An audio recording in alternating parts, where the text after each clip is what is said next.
Welcome to Envizion More. Here, we dig deep into the insights of first-generation wealth builders, unearthing stories of passion, resilience, and relentless vision. Your host is Wayne Wagner Jr., founder of Visionary Wealth Management. So sit back and dig in.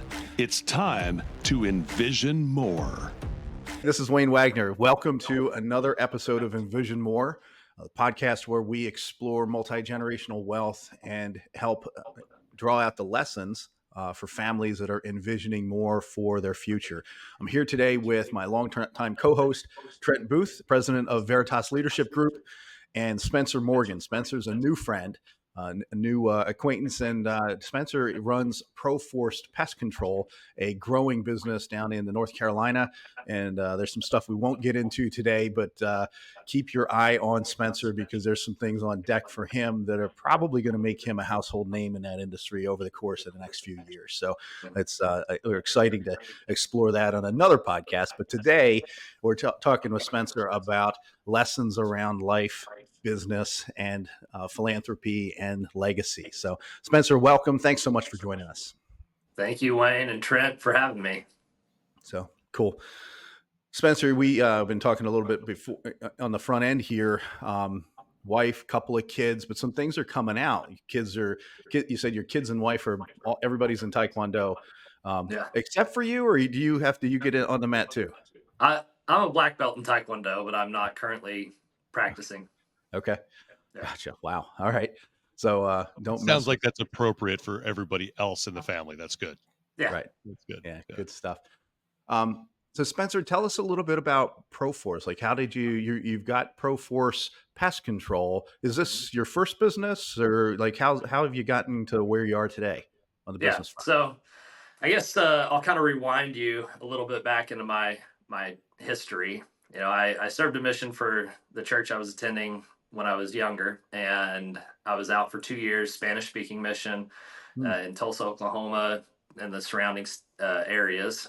And then after that mission was up, a good friend of mine named Kyle, he got married to a woman who already had a kid, got her pregnant, was going to school to be a helicopter pilot, which I know is very expensive. And here I was, married, had my first kid, and I call him. I'm like, man, how are you getting by? How are you making this work? And he said, well, I sell pest control. I was like, oh crap, man, do you need some money? Like, I could probably send you $100. Like, I could maybe help a little bit. And I just didn't believe that there was any money that could possibly be in selling pest control. He said, oh no, actually, you know what? I'm only selling for 3 months this year. I think I'll make probably $25,000, maybe $30,000 in that 3 months. And I told him, I was like, dude, if you do that and you prove it to me, I'm going to come work for you. Have you guys seen The Wolf of Wall Street? That's exactly the image I was in my head. You show me a paycheck for $70,000 and I quit my job right now. I come work for you. Exactly. That's pretty much exactly how that went down. And so he proved it to me. He made $33,000 in 3 months. And I said, all right, Here we go. So 2012, I went out to Nashville, Tennessee, and started knocking on doors selling pest control.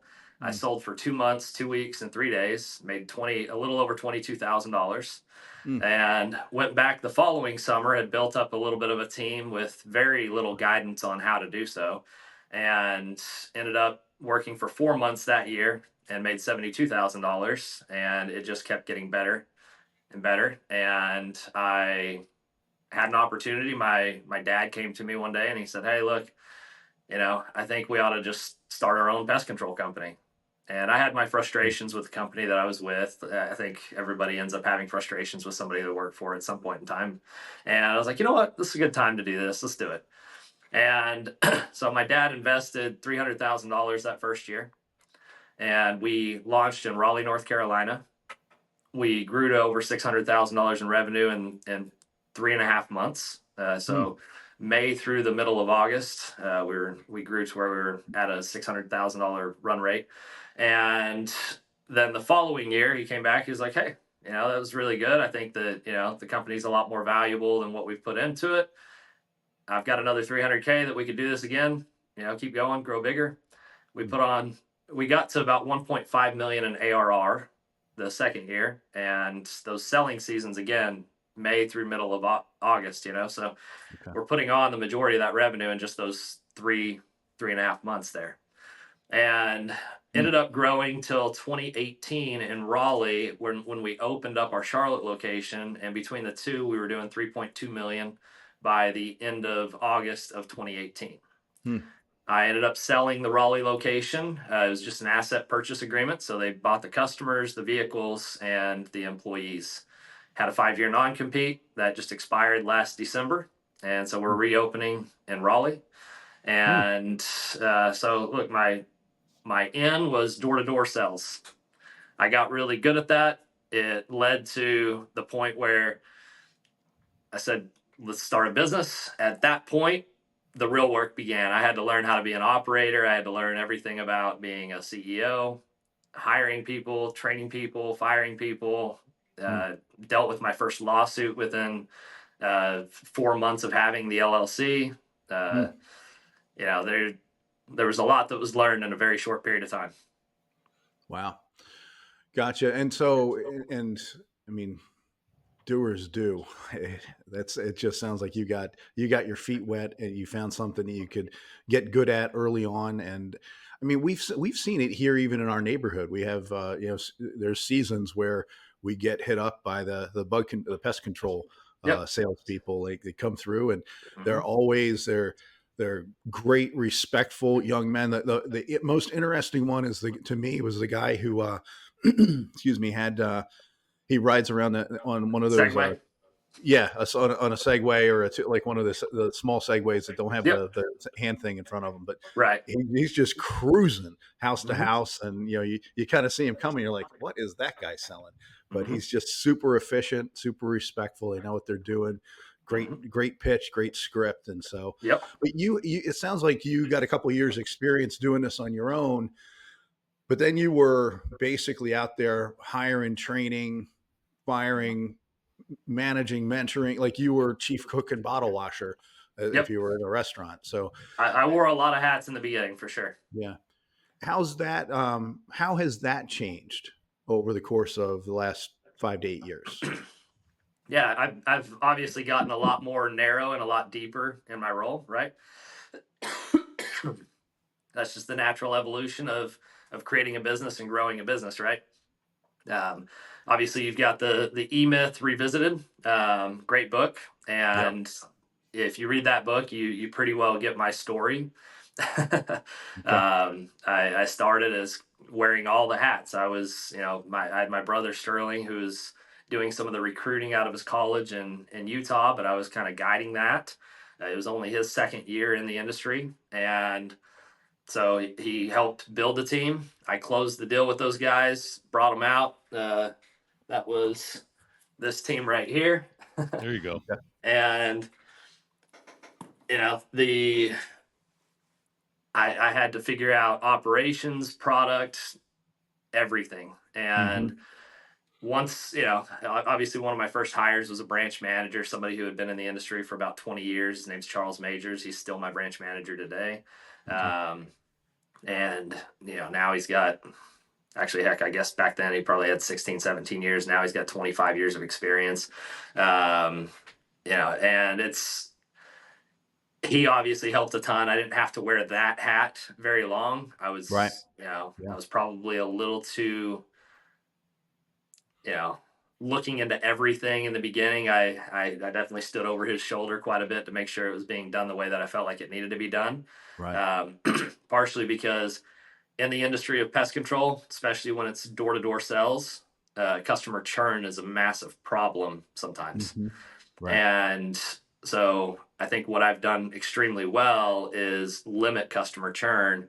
And so Hmm. I haven't found any companies yet that have shown me their churn numbers that have outperformed me. And Gotcha. that's traditional pest control companies included, not just door to door companies. Right. And a lot of door to door companies are losing 40% of their customers within the first 12 months. It takes me Mm. 38 months to lose 50% of my customers. Hmm. Okay. Right. And Right. so I think that's a big improvement that we made. And that kind of came from me just standing over everybody's shoulders at the beginning and letting them know, hey, we're going to sell the account this way. We need to then have great customer communication that reflects what we said when we sold it, Right. right when we get there to do the service. And then every touch that we have on this customer, it's got to be the same experience, Yeah. kind of taking Yeah. a Ritz-Carlton approach. Yeah. You're absolutely right. And functionally, that's what the leader has to do. That's what the visionary has to do, right? Is to have um, the vision for what this customer experience is going to look like. Yep. Actually, so we were at the Four Seasons in Lake Tahoe last year, and we had that same conversation with our team, where Yep. it wasn't that things didn't go wrong. In fact, we had conversations about the fact that things go wrong, Yep. but the people that we interact with, like we'd run into a janitor and say, "Hey, this is going on." The janitor would pull out a cell phone. Here's my cell phone number. Call me, and I'm going to go get somebody to fix this right now. Yeah. And then they would over deliver. Yep. Right. So. And that was you mentioned Ritz-Carlton. I think it was Ritz-Carlton in Tahoe, there, right, Wayne? You're right. It was So, the Ritz, not the Four Ritz-Carlton Seasons. experience. But yeah, So, right. by the Yeah, way, you're right. almost So. interchangeable. Not So, quite, so but that's the approach I take. That whole Ritz-Carlton approach. If you go to Tahoe to a Ritz-Carlton, you go to New York to a Ritz-Carlton, you go to London to a Ritz-Carlton, you're going to have the same experience. Yeah. Yep. So Spencer, would you unpack that a little bit more then? Because one of the things I do find is we talk to companies when it's just one location and there's the oral tradition kind of counts. We don't have any standard operating procedures written down anywhere. Yeah. As we scale, that becomes harder. To what made us awesome when we were just one tiny intimate location gets harder to repeat as we really grow and scale. Can you walk us through how we kept the secret sauce, what makes you guys different, consistent despite the fact that you were growing? Yeah. So, look, I think if I asked you guys the same question as how you feel like you do that, you'd probably give me the right answer. The key there is, one, your hiring has to be done right. So getting the right employees. We've got a saying here at ProForce that we don't fill positions; people earn positions, right? So I don't care what kind of tenure you have. You don't get that position unless you're qualified to have that position. You earned it, right? When we're hiring service professionals, our technicians, we make sure in that interview process that they understand what our core values are, what we are trying to accomplish. We help them understand. Like I'll ask them, "Hey, what industry do you think that we're in?" And if I were to ask you guys that, what industry am I in? Pest control. The answer would be customer experience industry. I just There happen you to go. kill bugs in the process. Yep. Right. Yep. And so that's the general response is, hey, we're in the pest control industry, which gives me the opportunity to let them know, hey, look, that's a very small piece of what we do. The biggest piece that we do is give the customer an experience. Yeah. Look, anybody can kill bugs. Anybody can go buy some products, right? What's going to set us apart? It's going to be that experience, right? And so then it's all about having your trainings and your standard operating procedures in place with those trainings. And you've got to have your KPIs that reflect exactly what you're trying to accomplish, right? So, for example, some companies, they give their technicians bonuses based on customer retention. Well, technician's only one piece of customer retention. Like he's one touch. He can't directly impact customer retention. If you assign a technician to the same customer every single time, that can also create problems. We don't assign a technician to Trent's house and say, all right, every time, Trent, you're going to have Spenser as your technician. Why? Because I don't necessarily want you falling in love with the technician. I want you to fall in love with the company. Sure. Right. With the experience. Again, Ritz-Carlton, London, Tulsa, Oklahoma, wherever you go, it's going to be the same experience. You fall in love with Ritz-Carlton, not the person, the bellhop or whatever, right? So just understanding that in the foreground so that you can apply it all the way through is probably one of the biggest keys that I've implemented. Yeah, and one of your points there is that the technician is only a piece of it, because if I have if I've got a big event coming this weekend and I've got bees on my front above my front door, and I need you guys to come out on a special service, and I call and the technician shows up next Tuesday, 3 days after the event, it doesn't matter how The technician didn't mess amazing that or up. kind. Yeah, I mean, yeah, that's not his screw up. Now he can add or detract to the brand when he shows Sure. up. If he shows up, not my problem, or shifts blame or things like that.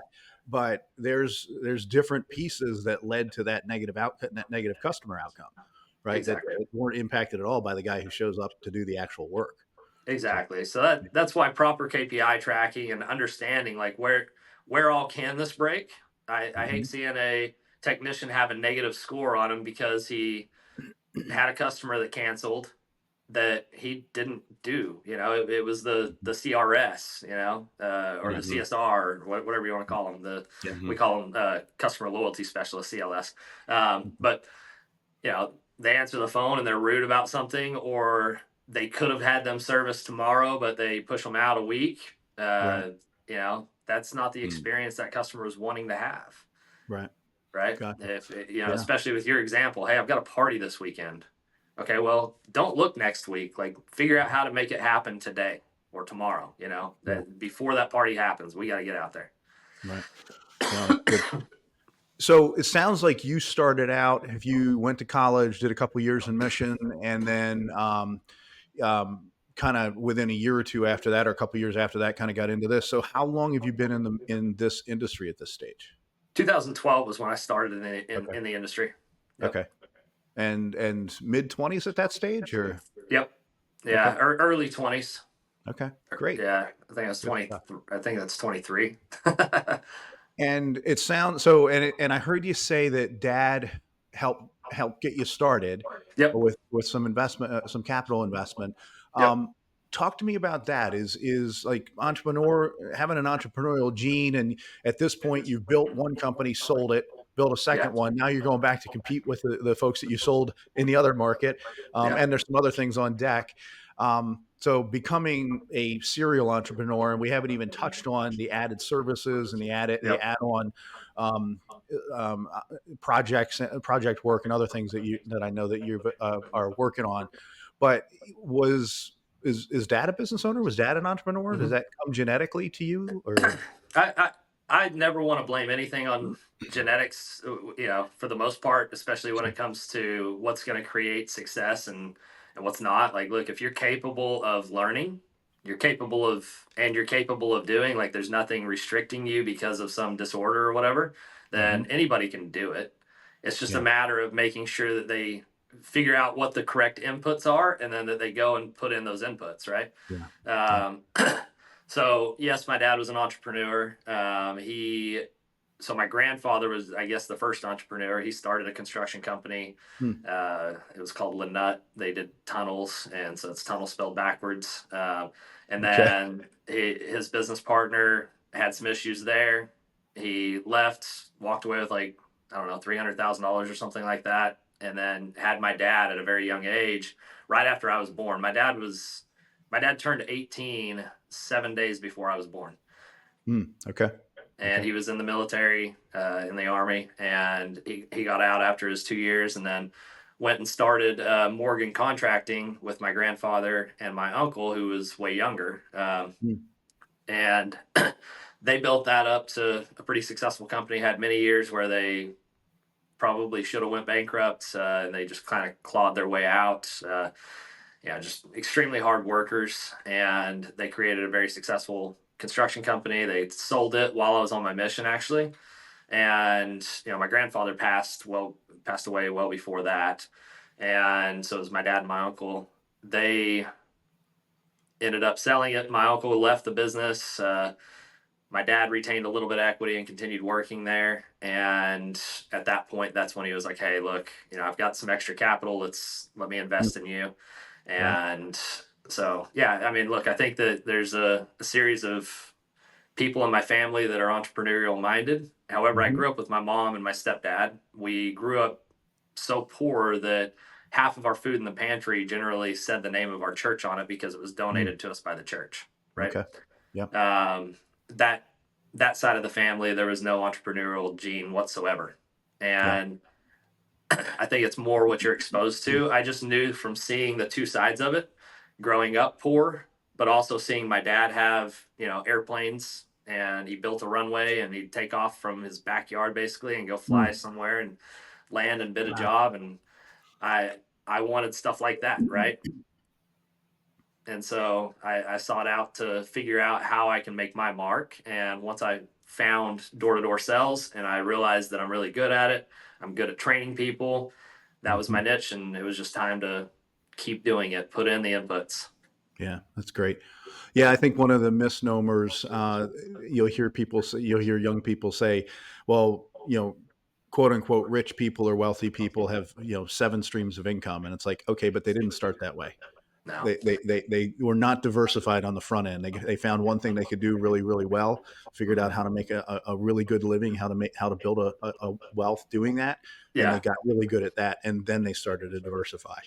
yeah, Yeah. exactly. And like, I think that as you study really wealthy people, you'll notice that they only did one thing, one type of business, so to speak.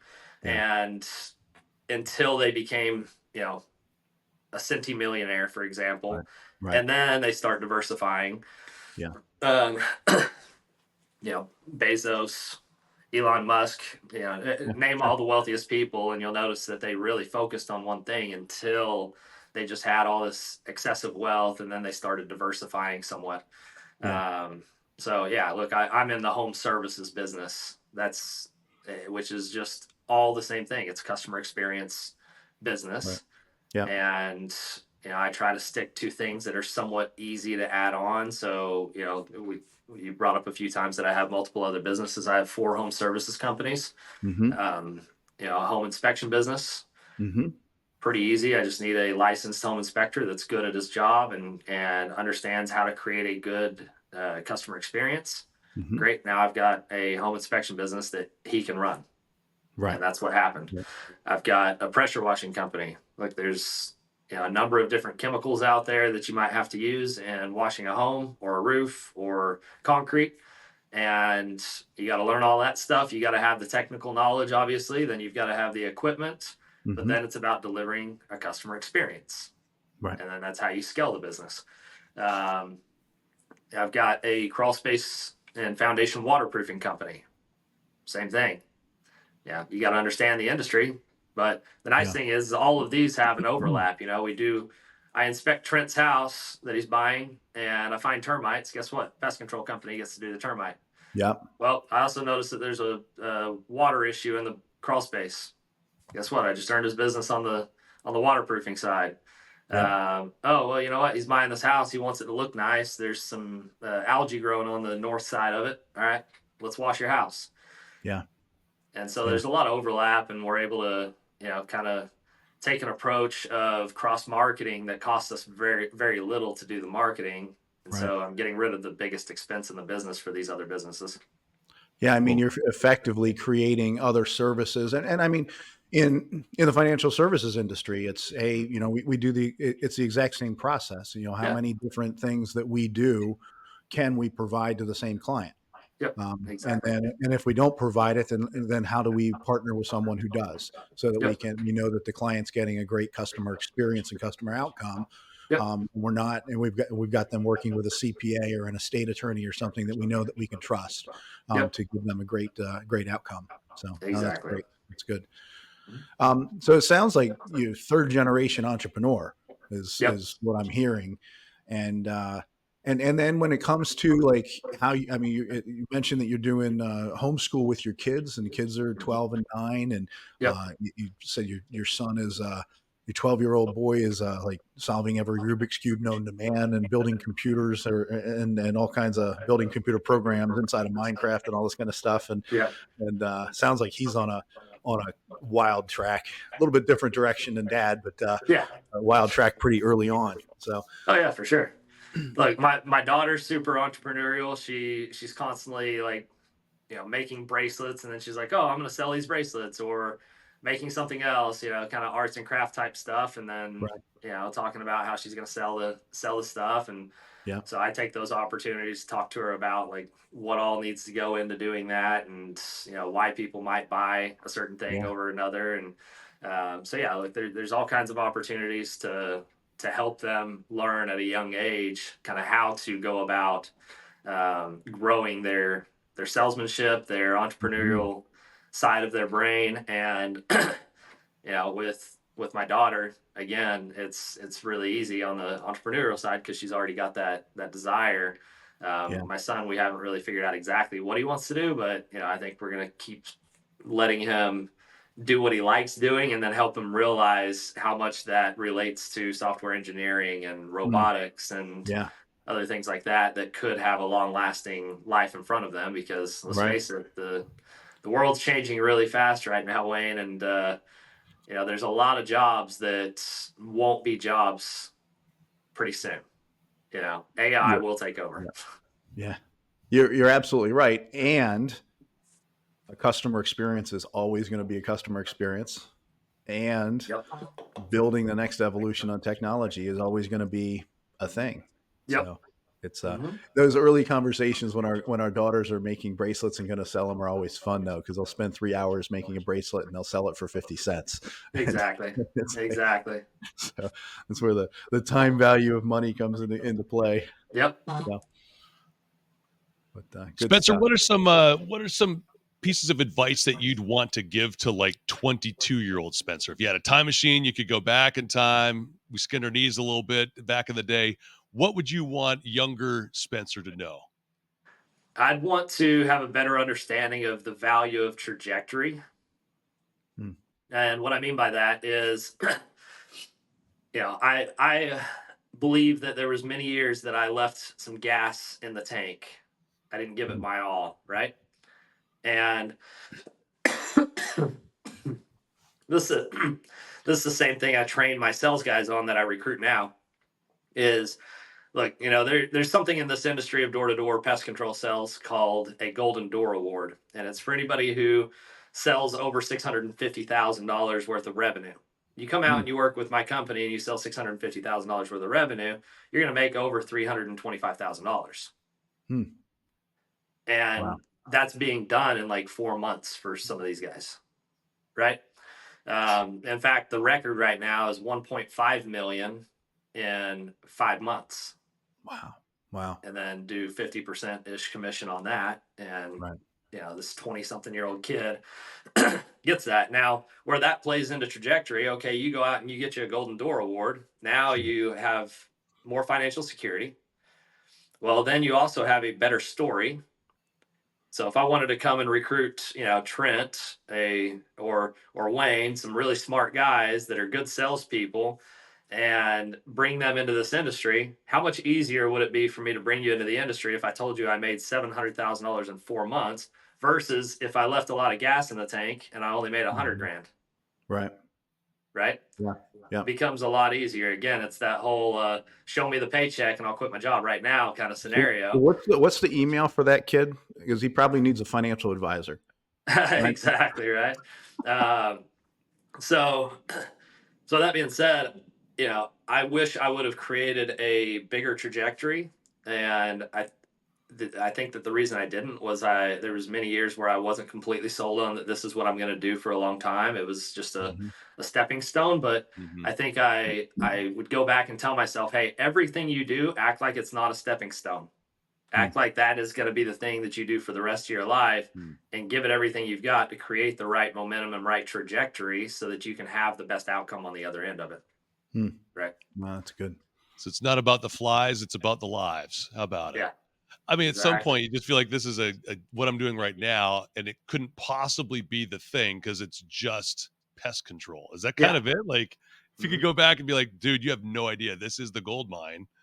This is 4 companies down the line. Yeah. Dream bigger. How about Look, I would have never thought that I'd become a millionaire off of being a bug guy, right? And what's crazy is I could have become a millionaire off of just being a sales guy that sells bug services, right? Yeah. And I just didn't see that kind of value back then. Now I completely see it. And I'm advising people on that. Hey, look, this could be it for you. Not saying it's going to be, but it definitely can be if you make it. Right. And, all too often I talk to these college students that I'm recruiting, and they're like, yeah, I want to go be, a CPA, for example. And I'm like, okay, what are you going to make? Like $70,000 a year. I was like, you realize that's in 12 months of work, $70,000, right? Yep. And You then can make what are you 70 going to this summer with eventually? That's us. like $6,000 a month, Spencer. Yeah, it's great, isn't it? That's real money.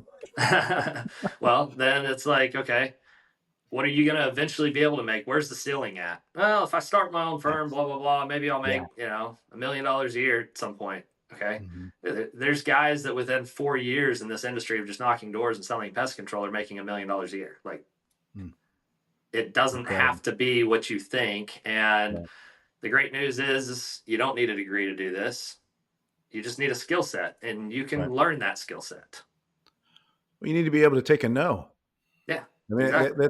that's one of the things in our industry that we are bemoaning is that there's the training programs in the financial services industry that used to teach people to take a no. Yeah, Merrill Lynch used to hire 10,000 advisors a year with a 93% failure rate in the first 3 years. yeah, And so they would hire 10,000 people knowing that 9,300 of them aren't going to stick. right. Um, and it was because it was 9,300 fail for any variety of reasons, but mostly it's no. Yeah, And I was guilty of that. I walked into a training program and they gave me my 3 weeks of training to be a financial advisor, but they never told me that people were going to say no. yep, That wasn't mentioned in the script. right. So the first time I got a no, I was demoralized and I went home and I cried. Yep. So, what do you mean you don't want to talk to me about your money? Exactly. Look, and that's So, why I've got these posters on my wall here. It's not over when you lose, it's over when you quit. yeah. Uh, you do not lose when you fall, you lose when you do not get back up. Yep. Focus on what you can now. Failure is not the opposite of success, it's part of success, right? Mm-hmm. And so those micro failures of being told no, that is part of success. Yeah. There's a Bible verse that talks about that no work goes unpaid. I truly believe that. Yeah. I don't care if you go out and you knock on doors and you're solely commission and you don't sell anything that day. Do you really believe that you didn't make any money that day? No, you made money because guess what? That lesson that you learned that day is going to serve you in the next day and the next day and the next day. Oh, yeah. And it will make you more money. Yeah. My son hit that. So he's selling sunglasses. He's doing corporate gifting sales for sunglasses for one of our businesses. And he got on the phone with a guy and he got an hour into the conversation. The guy's looking at a $20,000 to $30,000 order. And my son let slip. I'm 19 years old. And he said, you could see, Dad, like everything changed. And he immediately said, I really need to work with somebody who's a little more seasoned than you. And he's like, okay, that's the last time I ever tell somebody how old I am. Yep.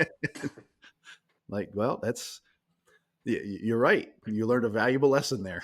Yep. So, and it'll pay him the next time he goes down that road, because right. he won't do it. Yep. Absolutely. The experience and the grind, Spencer. Just for full disclosure, I started at I'm sure a company that feeds your company. That's Cutco Cutlery Vector Marketing for years. Yep. Spent 30 years there.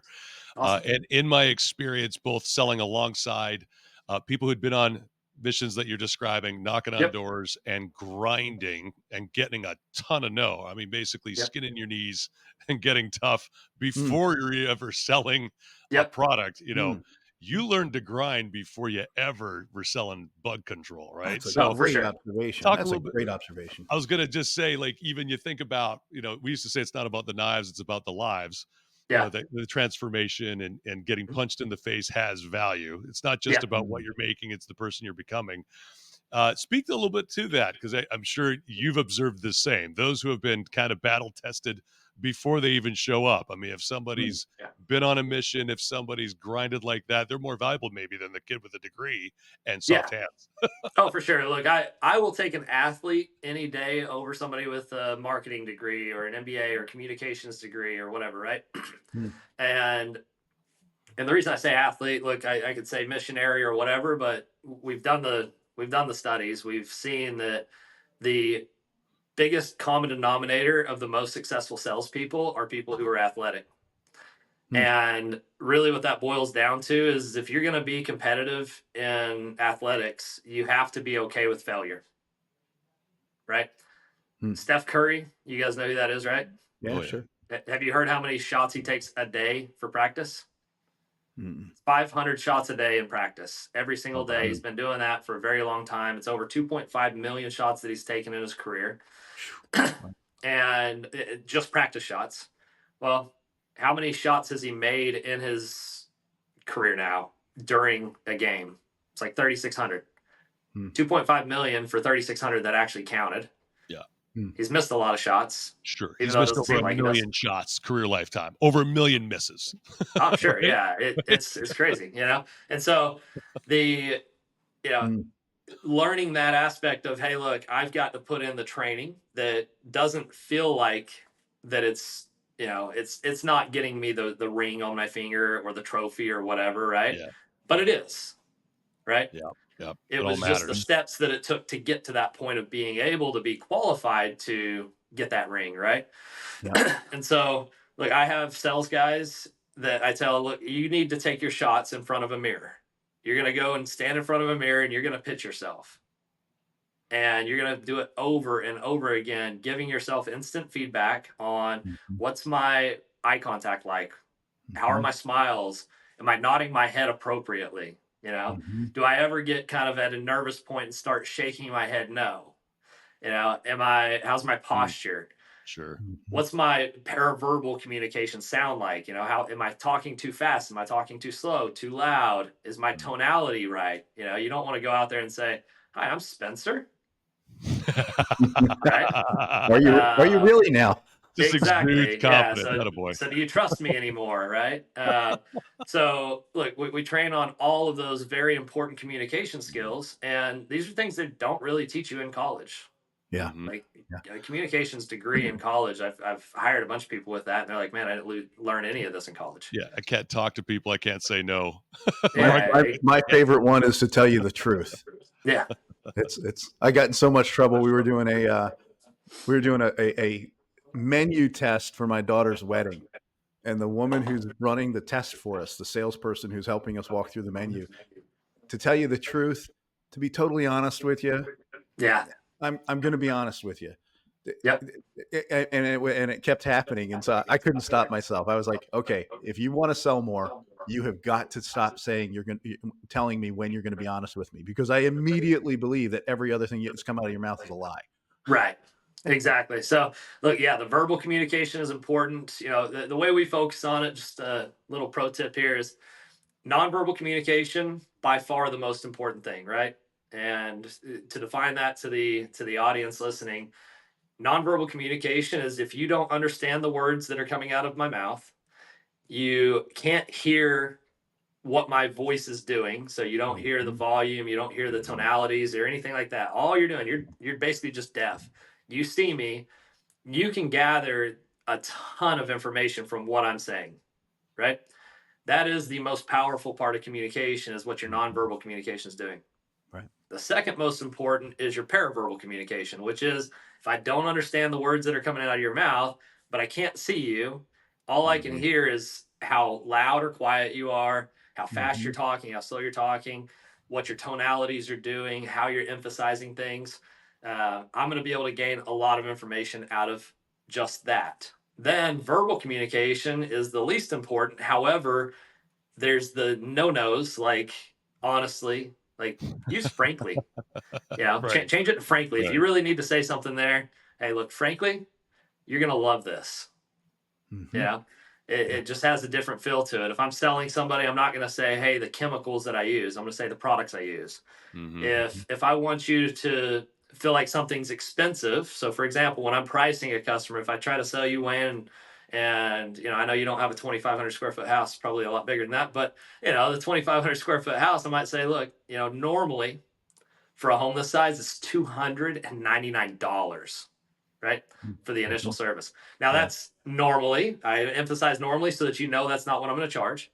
But then I maximize that. I make it sound huge. I want it to feel like, the picture of Shaquille O'Neal standing next to his wife. She's not a small lady, but she sure as heck looks like a small lady standing next to him, Right. And so I'm like, look, normally it's $299 for that initial service. We come back just quarterly for monthly payments of only $49, which is cheap. Attaboy.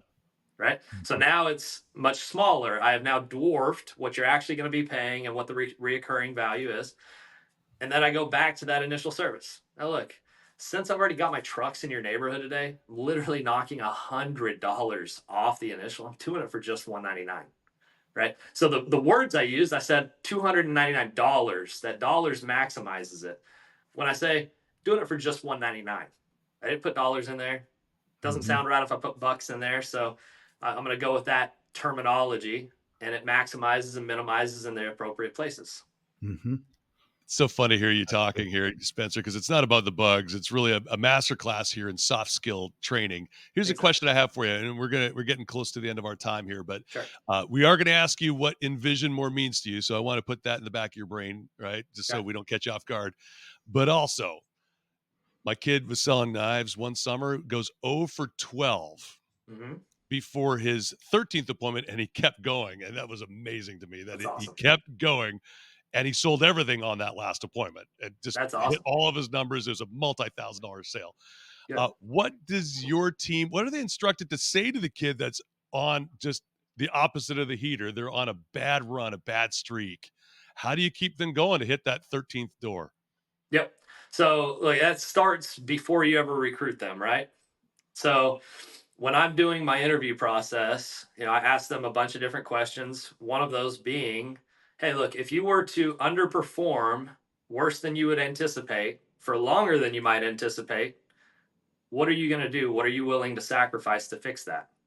And then I give them, after they respond, I give them a story about a guy named Dave Royce. He is arguably probably worth about $1 billion right now. I'm not sure what his net worth really is, but he started out knocking on doors, selling pest control. And his first 2 weeks, he sold 0 accounts. He bageled the first 2 weeks. He almost quit. He talked to his dad. His dad said, is there anybody else on your team that's selling well? Yeah, my team leader is. Okay, what's he doing? He's like, I don't know. I mean, he just told me what the product is and what the pricing is, and I go out and I try to do that. It's like, no, go shadow him, figure out what he's doing. If it's working for him, it'll work for you. You just got to replicate it. Well, Dave ended up becoming one of the best sales guys of that company. Ended up selling like 903 accounts in a summer. A couple years later, now he's built the fastest growing pest control company in the nation, Aptive, and they're arguably worth over $1 billion right now. Right. And a guy that almost failed has gone to that extent. Why? Because he didn't quit. Yeah. So training them before they even say yes to the job on you can't quit. You have to know that there's going to be hard times. It's okay. Wayne told me a story about going home and crying. Well, I had that story, but I didn't make it home. I made it to a curb. My first day I sold the very last door I knocked, and I botched the sell. I had to go back to the guy and adjust the pricing and fix it. And he let me keep the sell, obviously. But then the next day I sold 2 accounts. Next day I'm like, I'm going to get 2 before I take a lunch. 7 o'clock rolled around. I'm like, dude, I'm hungry. I have no sales. So I call my wife, who's in Knoxville, Tennessee, 3 hours away from me with my newborn child. I'm like, look, I'm doing my best, but I've worked my butt off today and I've made $0. And it broke me. I got off that phone and I cried. And I got up, I knocked, I sold my only account that day at 10:30 p.m. on a fresh door. I don't have quit in me. It doesn't exist. And so, I can get emotional. I can break down, but I'm not going to quit. Yeah. I hear you saying that you normalized failure, first of all, because that's not only is it not fatal, but it's absolutely part of how we're going to get there. So instead of shying away from like, hey guys, you might have some success with it, you're actually selling, hey, this adversity is going to forge character. That's good, right? The more no's you get, the closer you are to yes type of a concept. Yeah. And I would even on the other side of that say part of your retention rate, Spenser, might be because their experience matches their expectation. They know what's coming. So it's not weird when they get 10 no's and first sale 10:30, no big deal. I'm on track with Spenser. So now even the worst case scenario, like, at least I'm not as bad as Spenser. I got my first sale at 7. Exactly. Yeah. No, that's exactly right. So setting those expectations, we just had a guy start selling yesterday, first day ever out on the doors. And he didn't sell anything. He knocked for about 6 hours. And he started to realize, oh, I need to learn more about switching people over from other companies, which were, I can hear my brother in the other room training him right now on that. And so, Nice. look, but it's funny because I talked to him last night. I was like, how'd it go? He was like, oh man, it was amazing. I learned so much. That's the right attitude. Well done. That's the right attitude. I want to throw you a softball, Spenser. You mentioned 7:30 at night. You're just about broken, but you picked up the phone and called somebody. Yep. My wife. How crucial is having a rock at home? How crucial is having a what? Sorry. How crucial is having that rock at home that you can just you know that in your weakest moment you can just lean in there. I don't want to overstate the value of that because I know that some people don't have it. Yeah. Yep. And you can do it even if you don't have it. Yeah. You have to figure out how to be that for yourself. And I'll be frank, Wayne, I don't lean into that rock at home very often. Okay. I am the stereotypical man, so to speak. Okay. I don't take my frustrations home. I will cry here at the office, and that's happened recently. Look, I've been very overwhelmed multiple times in the past 3 months. And I'm very successful. Yeah. It's still happening, right? Yeah. The failures still happen, Yeah. but I welcome them, because that grows me, that gets me to that next level. I think I would probably be very concerned if I was comfortable any given day. If I'm comfortable, I'm not doing enough. Yeah. And so, look, I do have a lot of rocks around me, though, and I do recommend that everybody finds those. Find your friends, find your mentors. My brother is definitely a rock for me. In fact, I was a rock for him yesterday. He broke down. Okay. And, we're doing some very big things. Look, you said we wouldn't talk about this, but I'm fine with sharing a little bit.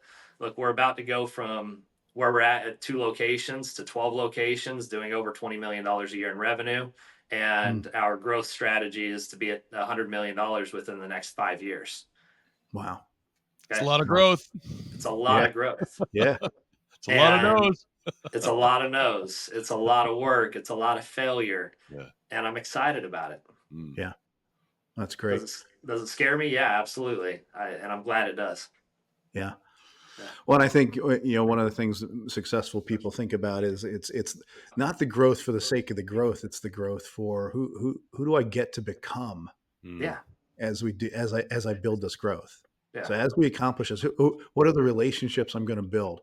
Who are in your situation, who are the young people that I'm going to bring into this business that we're going to turn into millionaires? Exactly. While we provide a great customer experience and great outcomes for our clients. Yep. So, and because you're changing the trajectory of people's lives, because you'll have, you mentioned you grew up with your mom and stepdad and half the food came from the church. I grew up in a house where half of our food was government cheese and peanut butter. Yeah. And that was our experience was coming from the poverty, but we hire people who have those same experiences. Yeah. We bring people in and help them cast a vision for breaking that multi-generational poverty or multi-generational mindsets. And we're creating opportunities for people to be the one in their family tree that changes outcomes. So how do you, we're just a couple minutes from finishing up here, but how do you think about leading your kids? It sounds, 3 generations deep of entrepreneurs, the kids are already expressing some entrepreneurial, outflow in terms of the way they're thinking, but how do you envision cultivating them over this next 10 years as they go from kind of being elementary school to middle school to high school to college over the next decade? Yeah. Look, I want to give them the guidance and foresight that I have that they might not have access to yet with certain things. I think that something that I'm seeing right now is there's a very big possibility that, if one of my kids came to me and said, hey, I want to be a diagnostician and I want to go to school and I'm going to rack up $200,000 worth of debt, or dad pay $200,000 for my school, I'm going to advise them to not do that, because I think AI will be all the diagnosticians out there, Mm-hmm. and it will be so much better than what we currently deal with. Mm-hmm. If they want to be an accountant, I will probably advise against that, because I think that AI will take that over too. Mm-hmm. A lot of these intellectual things that are required to get a college degree for, I don't see a big value proposition in college in the future. And, I might be the only person that ever comes on your podcast and says that. You're not the But first, I brother. do what? You're not the first. Okay. A lot of different I, ways to get it done. yeah, Yeah. no, for sure. Yeah. And look, I think that it's just getting more and more in favor of, you probably are wasting your time and money on certain, a pretty wide range of college degrees these days.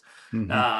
I think everybody would be served very well to, one, learn sales. Sales isn't going anywhere. Everybody's going to need to sell whatever it is, whether it's the robot or the AI or the chips to build the AI. Sales has to happen. So Yeah. if you want a very secure job, get into sales. If and so I'm training them on being good at sales. Then from there, it's like, all right, what are your interests? If my son says, hey, I'm interested in developing games, great. What are your ideas behind the games? Develop this creative mind of your own Mhm. to have successful ideas, and be okay with the failures of, like, look, I created this game and nobody liked it. That's fine. Create another one. Create another one. Yeah. Ed Sheeran, how many bad songs has he written? Right. Tons. Yeah. But he's written so many good ones. All it takes. So yeah. All it takes is Look, one good one. I think my biggest focus is embrace failure, and Mhm. just keep putting in the inputs, keep going. That's great. It's good feedback. We are about at the end of our time here, so let me ask you one final question. If I ask you when I ask you the question, what does Envision More mean to you, to Spencer Morgan, and from where you are today? Yeah. So it kind of takes me back to that trajectory comment that I had earlier. Mhm. I look at something and I say, what can I get done in the next week, right? If it's in the terms of sales, all right.